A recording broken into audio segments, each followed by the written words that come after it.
Okay, hey you guys, what's up? It's me, Nicholas. I'm again in a new location. Still in the same location inside my house, but I guess it's more of a new position. Today, I want to talk to you about a book that I just finished reading. And the reason why I'm making a video about just this one book in and of itself is because I read this book because I found out about it from another book. The book I read, Eve's Hollywood, had a section of her growing up and some of the things that she read.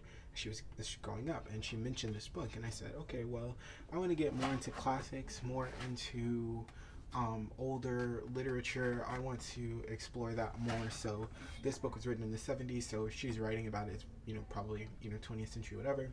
I want to give it a shot. So I bought the book, didn't really know what it was about, didn't really know anything about it except for the little description on Amazon. And wow, it was really good. So this is the book. Can you see? This book is called Nectar in a Sieve, and there's a quote at the beginning. It says, "Work without hope draws nectar in a sieve, and hope without an object cannot live." By Coleridge. This book was written by Kamala Markandeya, and it was published in 1950s. In the 1950s, I can't find it. I want to say it's 1954. So this book is essentially about, it's about this woman named Ruha, and she is basically a peasant woman in rural India in pretty new post-colonial India in the 20th century. And it's just about her life, and she's poor and she works hard, she's got a husband, she's got all these children, and it's about the decisions they make, the hardships that they face, life in post-colonial India, and everything like that. It reminds me a lot of Pachinko. Like if Pachinko was just set in rural India, it has that same sort of style that's at the same time very poetic and intimate, but also very distant. It's pretty short. It's about 200 pages, and I just thought it was really good. And I was reading some of the good and part of the reason why I'm making this video now is because when I looked on YouTube after I read it, it felt there was like no videos about it, so I just thought I would make one to contribute to the discourse, because on Goodreads it has like 10,000 reviews almost, because it's a very well-known book. I mean, I didn't know about it, but it's a very famous classic book, but there's like no videos about it, even though there's 10,000 reviews on Goodreads, which is like a lot of reviews. This book is sad. It's really sad, and there's kind of really nothing happy about it. It's not one of those things, it's kind of like A Little Life. It's not one of those things where everything gets better at the end, or everything improves, or the ship rises, everything like, no. It's sad, and then it's sad. People die, people starve, they're poor, they're fighting for their life, they're fighting against the elements, they're fighting against colonialism, they're fighting against the economy. They just fight and fight and fight and fight and fight, and they can't till they can't anymore. And a lot of the story happens in this little town where they live in this one-room mud hut, and a little part of the story happens in the city, and it kind of explores that rural versus urban dynamic, which is different from the one we have in America, obviously, because this is 20th century India, but at the same time it's like very similar. Like I don't have a lot to say about this book because I actually think that I didn't understand it. Like for instance, I didn't know what time period it was, and so the first part of the book that happens inside of the village, I thought that it was ancient. I thought it was unknown time period, ancient India, just because the way that they're describing life, we gotta feed the cows and we gotta grow the rice, and just kind of, and they're talking about life in such simple terms. I just assumed that this was like an undefined time period in like a rural village, right? But then once we get towards midway in the book and the characters have to go into the city, I realize, oh no, there's cars, and not only is there cars, but there's traffic that they're trying to dodge. Like this is a developed city, and then I realize, oh, this is in the 20th century. This is like not that long ago. But the way that they live, it's almost like forgotten in time. And I'll just flip through the book and read some of the things that I highlighted. I like this book because it was poetic without being frivolous. So sometimes authors are writing books, and this is a fiction book, but the way that it's written like a very straightforward personal narrative in the first person. She says, you know, I did this, I went here, this happened, this happened, this happened. Like, that's the style of it, almost kind of like a diary. But there are times when it kind of pulls out and it has a sort of like meta commentary. And I found this to be really, really great in the book, so I'll just read you some. One, it says, there is a limit to the achievements of human courage. Think about that. Let's see. What's another one?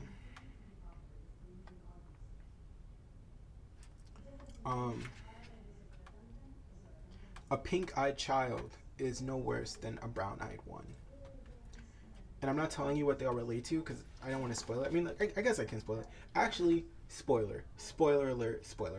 So when they're talking about that, there's one of the children that's born to one of her. So her grandchild is albino. One of her grandchildren is I don't know what the word is, like, has albinism, experiences albinism. He's albino, and it sort of causes this big to-do in the village because they're already kind of outcast, because they're poor, because they live in a certain way, because they're friendly with the foreign doctor in town, so people already kind of view them as outsiders, because the daughter has been dejected, from society.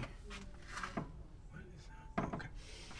Because the daughter has been sort of like dejected from society, everybody already kind of views them as an outcast. And I think in Indian culture, even more so than American culture, at least from this book, it seems like the opinions of the community are very important and play a big role in everybody's life. So how the rest of the village feels about you is much more important than how, like, in an American city, like, how the rest of New York feels about one person is like not that important, right? But how the rest of the village sees you in this book is very important. So they already kind of look down on them because they're poor, because the daughter is barren, because the wife had all these children because they're friendly with the foreigner, and then the daughter gets pregnant because she's a prostitute, and she has this child who's an albino. So they already didn't know who the father was, and now they'll kind of never know because none of them are albino.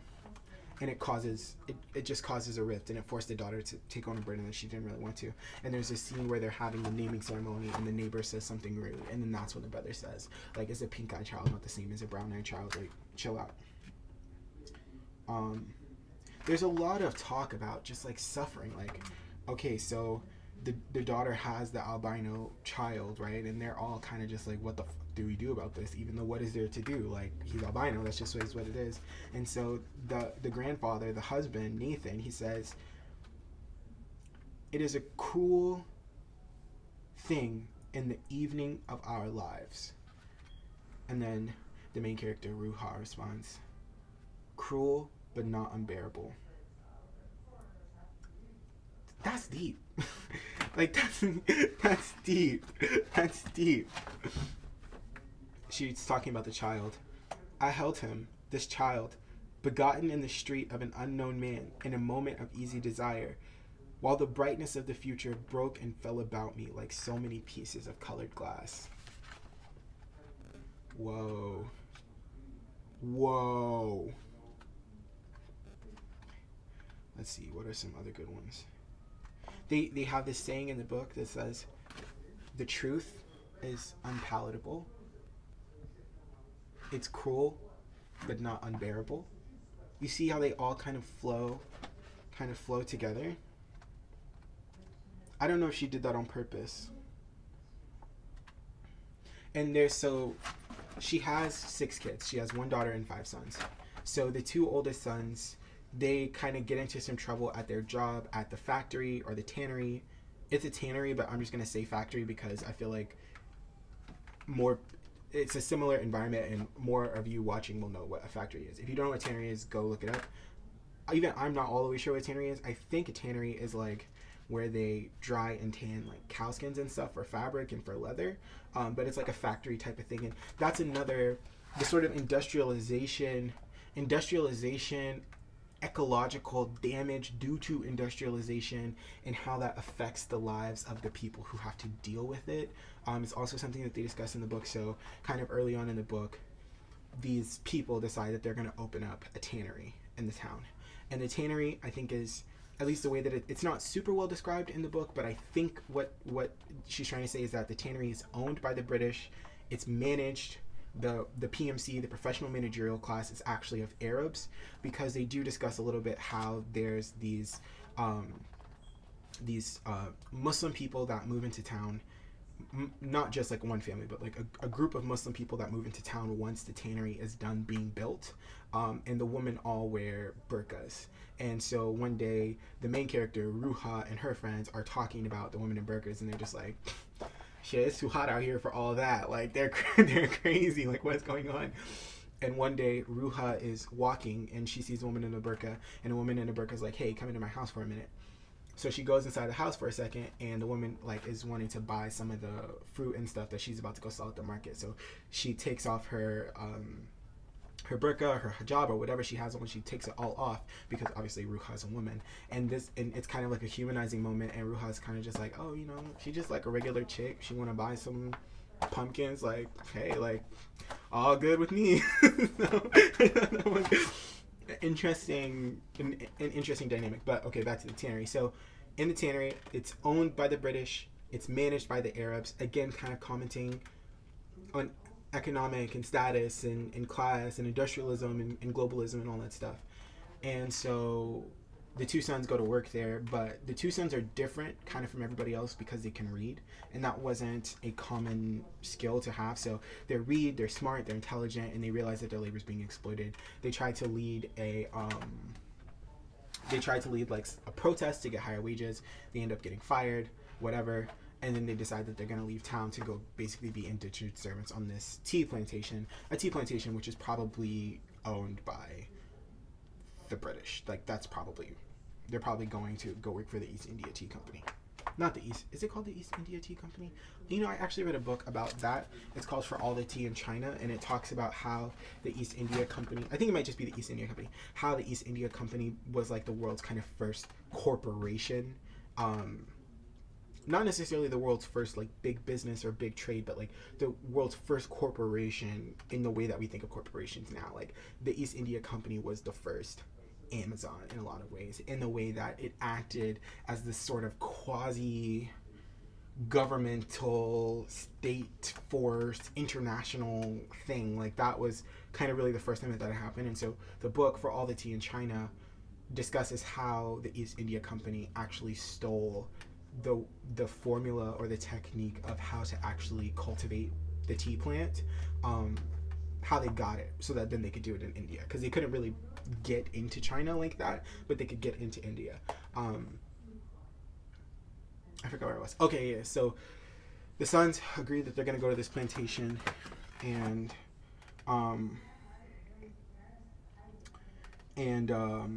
they discuss it. And so Ruha, she's thinking about this, and she goes, how? I cried to myself. How is not my son every day at the tannery, and no one will look at him because of his brothers? And you, my husband, what chance have you when so many young men are festering in idleness? Oh, wait. That's not what that quote. This quote is about when the dad, so basically they're poor, they ran out of money for the rent, the crops had dried up, whatever, and so he's about to sell the seeds, and he says, I can go work at the tannery, and she goes, no, the hell you can't. What chance do you, an old man, have when so many young men are festering in idleness? Like, I'm like, it's crazy how you can write that about a fake experience in 1954, and then it can be so, like, present. Like, what chance have you when so many young men are festering in idleness? Okay. There is some commentary on the professional managerial class, and I think that's sort of interesting. In post-colonial societies, discussing like in every colonial society, it's never just here's, at least from what I understand, right? What I read. Here's the colonizer, it's them. Here's the colonized, it's them, right? That system can't work because there's always less colonizers than there are natives, typically. So what the colonizer has to do is they have to co-opt some portion of the colonizees to sort of build that hierarchical structure, right? So some of the colonized people have to benefit from the colonization in order for them to be the handmaidens of the dominant power, right? Because it doesn't work if it's just them. They get it popping, they get it started, but over time they have to incorporate new people into the regime in order to uphold the whole system. And so one of the comments that they make on this is that, so whenever their farm kind of dries up, they're tenant farmers, right? They have this terrible season, the crops don't come, the rain doesn't come, and so the person who owns their land never interacts with them. They always talk to his assistant.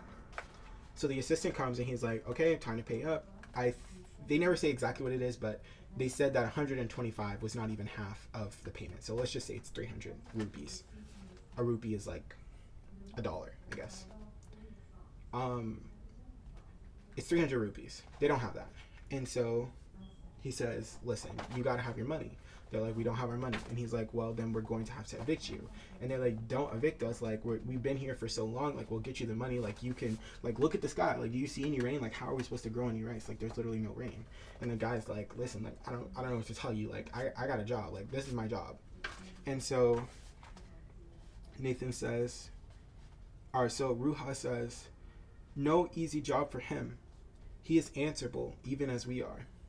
And Nathan responds, that is why he and his kind are employed, to protect their overlords and such unpleasant tasks. Now the landlord can wring from us his moneys and care not for the misery he evokes. For indeed it would be difficult for any man to see another starve, and his wife and children as well are to enjoy the profits born of such travail. It's almost like, I doubt that, I don't know, I've never been to India, so I don't know if this is the way that people speak, but I would imagine this is not how normal people talk. But the style that it's written in, this sort of like 20th century English, it feels like almost like Shakespearean. I don't know. It's really interesting. I guess they probably wouldn't be speaking in English, so that's probably one thing.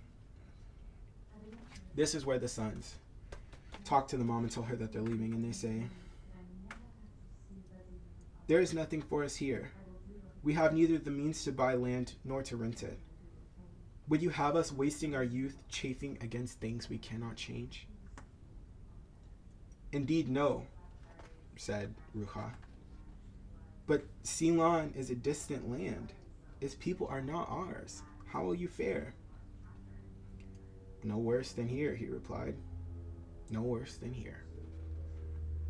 That's some real shit. And then when they leave, she says, I knew we would never see them again. And you know what? She never did. Like, one thing about the main character is that she's intelligent, right? She can read and she can write, which is something that her father taught her how to do, and she did learn how to do, and she never forgot for her whole life, and she taught all of her children, and all of her children could read and write. Like, that's like a sign of intelligence. And she was very prudent, right? Like, she knew how to ration the rice and how to save, and she, even though they were, they would have periods where they would do okay, and they would have periods where they were just, starving and penniless, but even through that, like, for the first many years of her life, she was able to save a lot of money, and she was able to have a dowry for her daughter and marry the daughter into a land-owning family. Like, she knew how to, like, ration the rice and help them to survive. I mean, like, it's not easy to survive peasantry in a rural, in a rural, poor, and environmentally harsh environment. That's not an easy thing to do. A dummy can't do that. So she's really, really smart. But at the same time, she's so simple that she never seems to be able to break free from her standing, from her caste, right? Like, so even though she's smart enough to brave the elements being environmental, economic, political, sexual, familial. She's smart enough and prudent enough to keep making it, make it through the drought, make it through the hurricane, make it through the economically devastating times, make it through the failed adventures. There's a point where they try to go live with the son, and the son has ran off on his baby mama, and so they spent all their money getting there, and they get robbed and everything, but they still find a way to survive and make it back to the village, but never enough to do anything more than live hand to mouth. And so she said, what is it we had to learn? To fight against tremendous odds? What was the use? One only lost the little one had. Of what use to fight when the conclusion is known? And so even for all the strength and all the prudence that she had, she still could never break free from the expectation that her life would be nothing but misery and suffering. Just a really interesting main character. Is there anything else I want to talk about? No. There's one quote in the book, my favorite quote in the book. I believe she says this when so like I said, they're living in the rural village. Some years and years and years go by, people leave, people die, whatever. Eventually, the landlord decides that he's going to sell the farm that they live on. And so, to do that, obviously, they have to leave, which even that, like, I obviously am not there in rural India, but it's like, could they not have negotiated to be able to stay? Like, okay, you want to sell the land? Like, can you just put in the contract that we live here in this one room mud hut, so you can just not? I mean, this is a really big piece of land with trees and a lake and a huge farm. Like, we live in a one room mud hut. Like, y'all can't just keep this up and just do whatever you want with the rest of the land. Like, why? Like, or, you know, can we just live here until we die? Like, we're already old. Like, what the fuck, bro? But it's neither here nor there. They decide that they're gonna leave.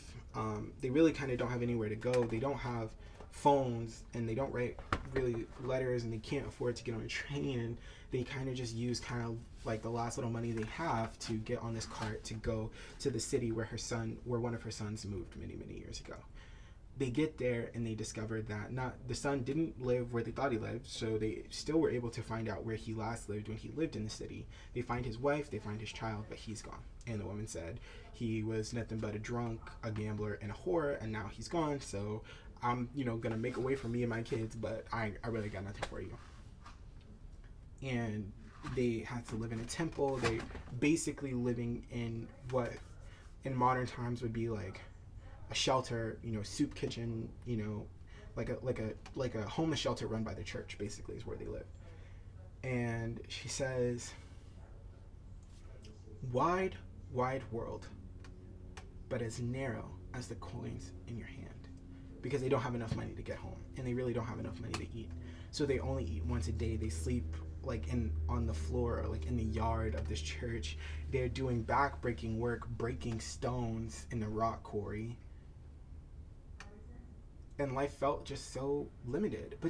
But still, they're able to save their money. They're able to stay safe. They're able to make connections. And the husband dies. But the husband dies because he was old, and he'd been working on that farm his entire life. He had rheumatism, and he was on the brink of death a couple of times before he died. So even they still just kept surviving, kept making a way, kept living. And that would be the sort of overlying theme of this book. Is what I would say is like, excuse me. This book is about resilience, and I think it would be different if I was like an Indian person reading this book. I think I probably would have understood it. I would have understood it a little bit more.